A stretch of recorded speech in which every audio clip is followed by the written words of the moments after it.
दोस्तों, कैसे हैं आप सब? उम्मीद करती हूँ कि आप सब बिल्कुल ठीक होंगे। आज हम आपके लिए एक ऐसी कहानी लेकर आए हैं जिसमें प्यार, इमोशन, फैमिली और सबसे बढ़कर एक ऐसा ट्विस्ट है जो आपको चौंका देगा। तो आइए बिना देर किए शुरू करते हैं। कहानी की शुरुआत होती है मंदिर से। माहौल बेहद खूबसूरत है। घंटियों की गूंज, फूलों की खुशबू और भक्तों की भीड़। इसी बीच सामने आते हैं आर्यवर्धन, जिनके चेहरे पर रंग बिरंगा गुलाल लगा हुआ है। वह भीड़ के बीच से गुजरते हुए अनजाने से अंदाज में खड़े होते हैं। लेकिन तभी अनु उन्हें देख लेती है और उसके दिल की धड़कन तेज हो जाती है। अनु पास आती है और बिना किसी हिचकिचाहट के उनके चेहरे का गुलाल धीरे धीरे हटाती है। वो खुद उस रंग को अपने चेहरे पर लगाती है और मुस्कुराकर कहती है, जिस रंग में आप रंगे हैं, उसी रंग में मैं भी रंगना चाहती हूँ। ये सुनकर आर्यवर्धन के पैरों तले जमीन खिसक जाती है। उनके मन में सवाल उठता है कि आखिर अनु ने उन्हें इतनी आसानी से कैसे पहचान लिया, जबकि उन्होंने खुद को छुपाने की पूरी कोशिश की थी।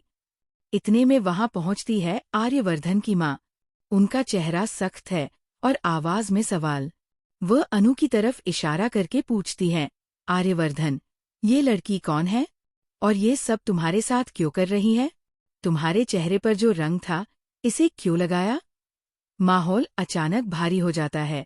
आर्यवर्धन कुछ बोल पाते, उससे पहले अनु झट से कहती है, माता रानी के सामने झूठ मत बोलिए। सच बताइए, क्या आप मुझसे प्यार करते हैं या नहीं? मैंने आपसे कहा था कि अगर 24 घंटे से पहले हमें माता रानी मिला देंगी, तो ये उनका अंतिम फैसला होगा।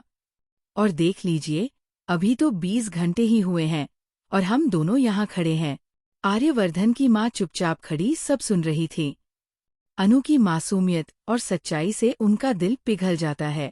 वह मुस्कुराते हुए कहती हैं, तो ये वही लड़की है जिसे देखकर मेरे बेटे का दिल धड़कने लगता है। आर्य, तुमने मुझे कभी नहीं बताया, लेकिन आज सब साफ हो गया। अनु की आंखों में चमक आ जाती है। आर्यवर्धन के लिए उसका यह पल किसी सपने से कम नहीं। आखिरकार वह भी अपना दिल खोलते हैं और सबके सामने स्वीकार करते हैं, हाँ, मैं अनु से प्यार करता हूँ और अब उससे दूर रहना मेरे लिए नामुमकिन है।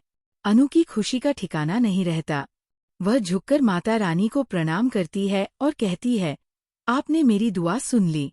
अब मैं आपसे दूर नहीं रहना चाहती। आर्यवर्धन की माँ भी खुश हो जाती है और कहती है, अब देर किस बात की? मैं चाहती हूँ कि जल्द से जल्द तुम्हारी शादी अनु से हो जाए। ये वही लड़की है जो तुम्हारी जिंदगी को खुशियों से भर देगी। दोस्तों, लग रहा है कि अब सब कुछ ठीक हो गया है। लेकिन रुकिए, कहानी यहीं खत्म नहीं होती। ये तो बस शुरुआत है। आगे जो होने वाला है वो बहुत ही खतरनाक और चौंकाने वाला होगा, क्योंकि अब कहानी में आने वाली है मीरा। जी हाँ, मीरा, जिसे ये खबर लगते ही जोर का झटका लगेगा कि आर्यवर्धन ने अनु को दिल दे दिया है। मीरा का चेहरा गुस्से से तमतमा उठेगा। उसके दिल में प्यार कम और लालच ज्यादा है। वह चाहती है आर्यवर्धन की दौलत, उनका नाम और उनका रुतबा। लेकिन इसके लिए उसे उनके दिल में जगह बनानी होगी, और ये जगह पहले से ही अनु ले चुकी है। मीरा ये हार मानने वाली नहीं। वो हर तरह की चाल चलेगी, कभी मीठे बोल से तो कभी कड़वे झूठ से।